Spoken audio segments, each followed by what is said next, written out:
خالہ سعیدہ کے شوہر نے دوسری شادی کر لی۔ جس نے بھی سنا انگلیاں دانتوں تلے داب لیں۔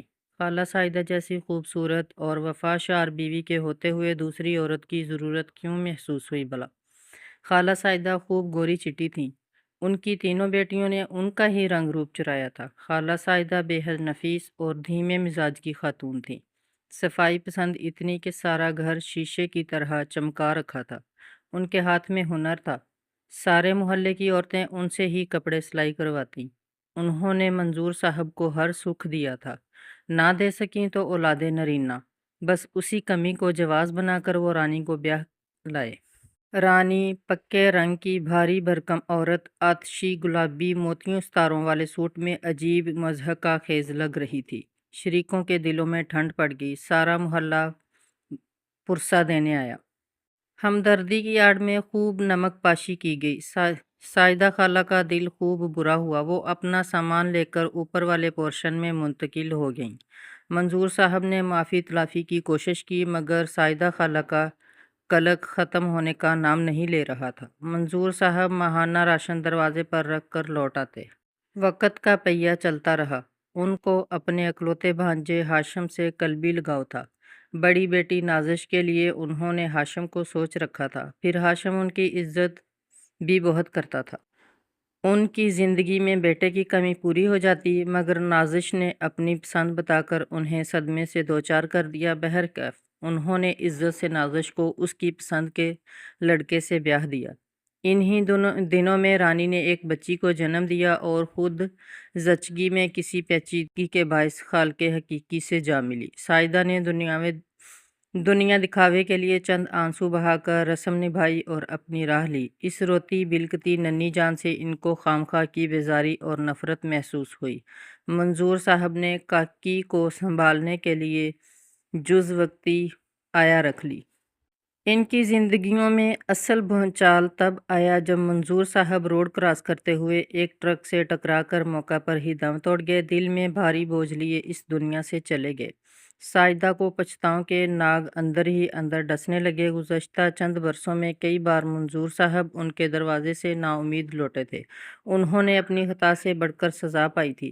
کاکی کا واحد رشتہ سعیدہ ہی تھی۔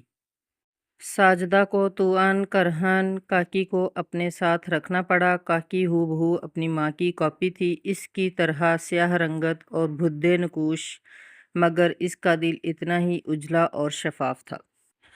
اس کے والد نے اسے یہی بتایا تھا کہ اس کی ماں اور بڑی بہنیں کسی وجہ سے ناراض ہو کر اوپر شفٹ ہو گئی ہیں اور اس نے یقین کر لیا تھا۔ بعد میں وقت گزرنے کے ساتھ ساتھ بہت سی باتیں وہ خود سمجھ گئی تھی۔ اب اس کا مقصد اپنی خدمت سے ان کے دل جیتنا تھا مگر سعیدہ نے سالوں پہلے اپنی نرم دلی کو سنگ دلی میں بدل لیا تھا۔ کاکی اگر پانی پینے کے لیے گلاس کو بھی ہاتھ لگاتی تو سعیدہ اس گلاس کو 10 بار دھوتی۔ کاکی بے چاری اپنے ہی گھر میں ڈری سہمی رہتی۔ اس کا بہت دل چاہتا کہ سعیدہ اسے بھی ہادیہ اور فاریہ کی طرح غلطی کرنے پر ڈانٹیں، کھانا بنانا سکھائیں اور دوسری نصیحتیں جو وہ وقتاً فوقتاً ہادیہ اور فاریہ کو کرتی رہتی۔ وہ اگر ہادیہ اور فاریہ کے کمرے میں جا کر ان سے گھلنے ملنے کی کوشش کرتی، وہ دونوں اسے بری طرح جھڑک دیتی۔ اٹھو ادھر سے بیڈ شیٹ خراب ہو جائے گی۔ سفید بیڈ شیٹ پر بیٹھتے بیٹھتے وہ اٹھ کھڑی ہوئی۔ چہرہ مزید تاریک پڑ گیا۔ کیا دنیا کے سارے خوبصورت لوگ اتنے ہی مغرور ہوتے ہیں؟ کیا دنیا کے سارے بدصورت انسانوں کے ساتھ اسی طرح امتیازی سلوک روا رکھا جاتا ہے؟ وہ بیٹھ کر سوچتی رہتی۔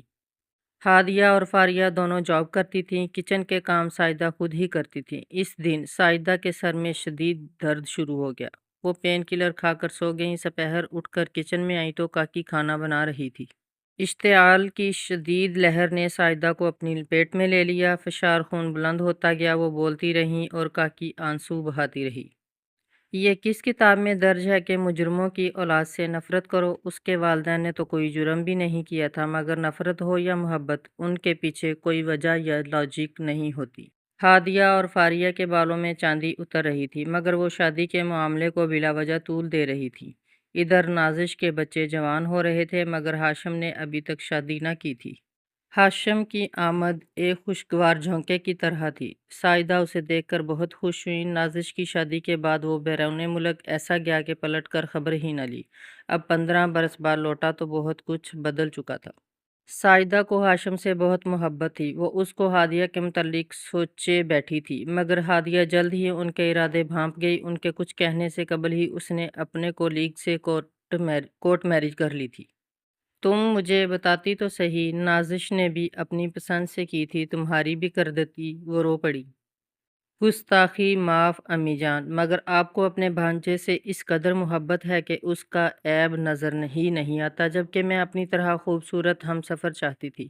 میں نے جس آئیڈیل کے چکر میں اتنے سال ضائع کیے، وہ آئیڈیل ہاشم بھائی ہرگز نہیں ہو سکتے۔ ان کی بیٹی کتنی خود غرض اور شفاق تھی، انہیں آج اندازہ ہوا۔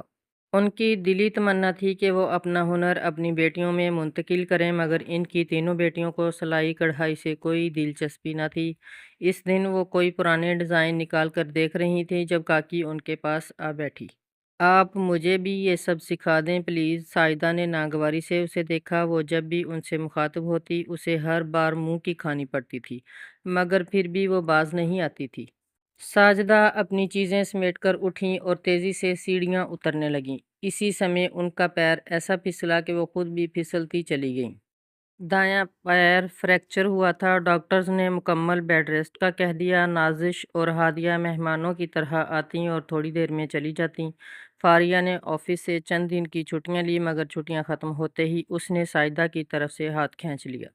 اب سائدہ کو نہ چاہتے ہوئے بھی کاکی کو برداشت کرنا پڑتا تھا۔ وہ سارا دن ان کی خدمت میں جٹی رہتی، نت نئے سوپ بنا کر پلاتی، روز ایکسرسائز کرواتی، ہاشم بھی روز چکر لگاتا۔ خالہ جان، آج میں آپ سے کچھ مانگنے آیا ہوں۔ ہاشم کا سنجیدہ انداز دیکھ کر سائدہ پریشان ہو گئیں۔ میں آپ سے آپ کی سب سے پیاری بیٹی کا ہاتھ مانگنے آیا ہوں، پلیز مجھے مایوس مت لوٹائیے گا۔ ہاشم، تم مجھے بہت عزیز ہو، مگر فاریہ سے پوچھے بغیر میں کوئی حتمی جواب دینے سے قاصر ہوں۔ وہ سنبھل کر گویا ہوئیں۔ جی، آپ فاریہ سے بھی پوچھ لیں۔ بہن ہونے کے ناطے اس کا بھی حق بنتا ہے، مگر جس کی زندگی کا فیصلہ ہونے جا رہا ہے اس کی مرضی بھی ضرور جان لیجیے گا۔ ساجدہ نے ناسمجھی سے دیکھا۔ کاکی آپ کی سب سے چھوٹی بیٹی۔ ہاشم نے ان کی غلط فہمی دور کی۔ ساجدہ کی آنکھیں پھٹی کی پھٹی رہ گئیں۔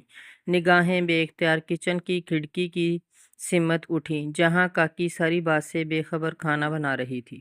جتنا میں نے دنیا کو دیکھا پرکھا، میرا نظریہ ہے کہ حسن پرستی گناہ ہے، اور حسن کے خطرات سے آگہی عقل کا پہلا زینہ ہے۔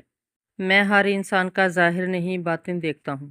میں نے کاکی جیسی پیاری اور نیک لڑکی کہیں نہیں دیکھی۔ وہ مجھے میرا عیب نہیں جتلائے گی۔ گستاخی معاف، مگر فاریہ سے شادی کے بعد میرا حال بھی منظور خالو جیسا ہوگا، اسی لیے میں نے یہ فیصلہ کیا۔ اس نے انگشت شہادت اپنی دائیں آنکھ پر پھیری جو ایک حادثے میں چلی گئی تھی۔ اس حادثے نے اس کی زندگی بدل کر رکھ دی تھی۔ وہ کبھی لڑکیوں کا ہاٹ ٹاپک ہوا کرتا تھا، مگر اب منظور صاحب کے نام پر سائدہ کو بہت کچھ یاد آ گیا تھا۔ وہ اپنی خوبصورتی کے زوم میں مبتلا، بات بات پہ منظور صاحب کو ان کی کم روئی کا طعنہ دیتی تھیں۔ ان کے رویے سے دل برداشتہ ہو کر وہ دوسری بیوی لے آئے تھے۔ ٹپ ٹپ گرتے آنسو ان کے گال بھگونے لگے۔ اسی لمحے ایک سیاہ ہاتھ آگے بڑھا اور ساجدہ کے آنسو پونچھ ڈالے۔ مت روئیں پلیز، وہ مضطرب تھی۔ ساجدہ کو زندگی میں پہلی بار کاکی سے نفرت اور اپنی حسن پرستی گناہ لگی۔ انہوں نے آگے بڑھ کر کاکی کو گلے لگا لیا۔ اب دونوں رو رہی